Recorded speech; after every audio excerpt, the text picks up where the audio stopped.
When we want to use Google Analytics on our website, we should put the Google Analytics code to our website theme. So let's see the Google Analytics code and copy that code to our clipboard and put it to our theme.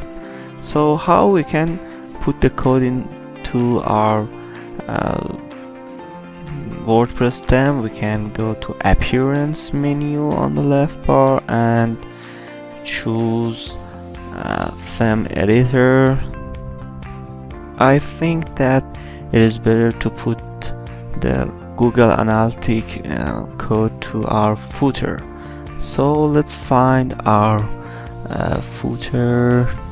This is here, footer.php and theme footer. Let's click on it. You see that this is the code of footer.php. I think this is better to put it at the end of the file before the body and paste it here. And after that, when you want to save the settings, you can click on update file.